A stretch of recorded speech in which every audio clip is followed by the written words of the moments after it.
A bit about the data. We just recently got 2009 data, so I want to present that because it presents some issues. I want to preface my presentation by saying there are some serious epidemiology experts in the room with me, and I welcome you to jump in if I say something incorrectly or if you have something to add. Please do so. My name is Jarrod Hindman. I'm with the Colorado Office of Suicide Prevention at the Colorado Department of Public Health and Environment. Your tax dollars pay for my office, which is a pretty cool thing, and it's pretty unique nationally. Colorado is currently one of 6 states that has an Office of Suicide Prevention. That the funding is exclusively for suicide prevention and intervention efforts. My charge is to do suicide prevention and intervention for all Coloradans. I am currently 1/2 of the Office of Suicide Prevention, so that's an impossible task. That's why I work really closely with the Suicide Prevention Coalition of Colorado and all of the agencies doing work either across the state, nationally, or at the local level. I wouldn't say all, but that's my goal. So that's just a real smidgen of a background about that. But let's jump into the data quick. Thanks, Joy. You can't see that very well. This is a painting called The Lovers by an early 20th century surrealist painter by the name of Rene Magritte. When Magritte was 14 years old, his mother died by suicide. And when they pulled her out of the water, her nightgown was wrapped around her face. And he captured this image in several of his really famous paintings. And I encountered this painting as I was coming into the work in suicide prevention, knew nothing about Magritte, not an art connoisseur, but it made a big enough impression on me that I got back to my office and I Googled The Lovers by Magritte and I learned that story, and it blew me away. And it strikes me on several levels. The first is that this topic, the topic of suicide, or the issue of suicide, is a faceless one. And what I mean by that is it doesn't discriminate. It impacts everyone, regardless of race, sex, sexuality, religion, socioeconomic status, gender identity, etc. All of us are impacted by suicide. And the other real salient thing is that this is an issue that impacts people for their entire lives. If you lose someone to suicide, it's not something that goes away. It's going to impact you forever. And finally, and this was brought to my attention by someone when I was doing a presentation, is when they see this painting, it might make you feel a little bit uncomfortable because it's kind of mysterious. It's reminded people of terrorism in the past. And to me, that's right on the money because this is a topic that makes people really uncomfortable. And part of the work that we do requires us every day, the people that work in this field, to battle and educate and fight against some of the stigma, much that I've heard this week in the media and in call-in sports radio shows. I'm a bit of a sports junkie, so I've heard all of that conversation this week, and our job is to educate and to battle the ignorance, and it's ignorance out of a lack of knowledge. And so that's part of what we're trying to do today as well. So, on to the data.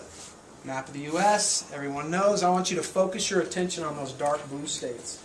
Those are the states in the U.S. that have the highest suicide rates in the country.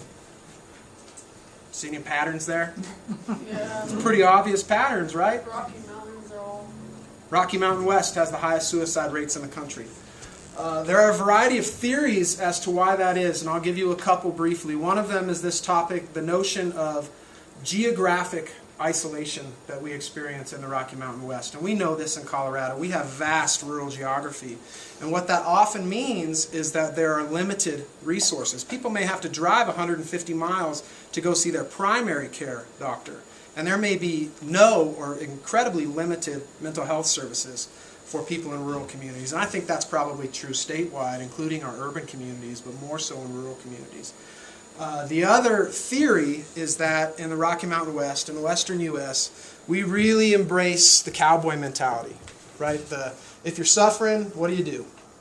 Suck it up. Suck it up. Pick yourself up by your bootstraps. Doesn't work very well for people who are suicidal.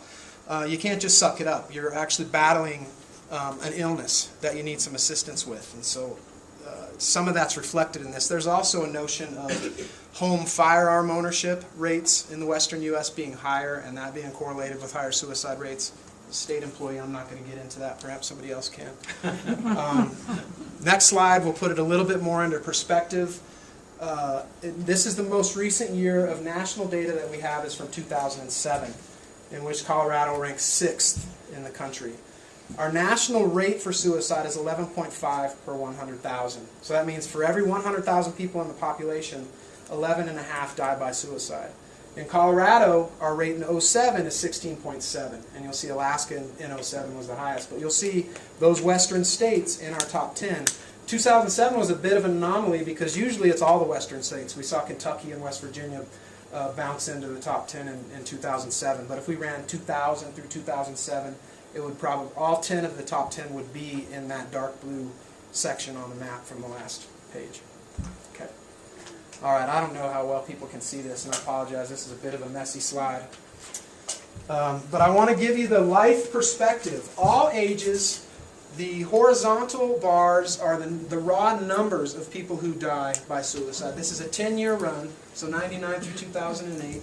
Blue is males, red is females. You note right away that males die at a much, much higher number and a much higher rate than females. It's generally about 4 to 1. I meant vertical. My apologies. Horizontal, the lines are the rates, so the rate per 100,000 who die by suicide. What you'll see is that men ages 25 to 64, but specifically 25 to 44, account for by far our highest numbers of deaths each year. But when you look at the rate, which is usually the thing that is most accurate, which tells us the most about suicide, you see that men ages 85 and older by far have the highest suicide rate. And what I want you to real quick note is that we do most of our suicide prevention and intervention work right here among our children and adolescents, which is hugely important. It's the second leading cause of death for people 10 to 34 in Colorado.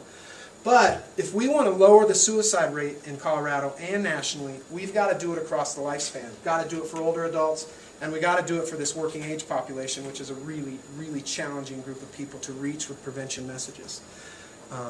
Okay, thanks, John. The racial and ethnic breakdown. This matches pretty much what our demographics in Colorado look like. The one difference in the death data for all ages are that our population, our Hispanic population is larger than 10%, and our white non-Hispanic population is a little bit lower than 85%. So the discrepancy is there. Everything else is pretty close.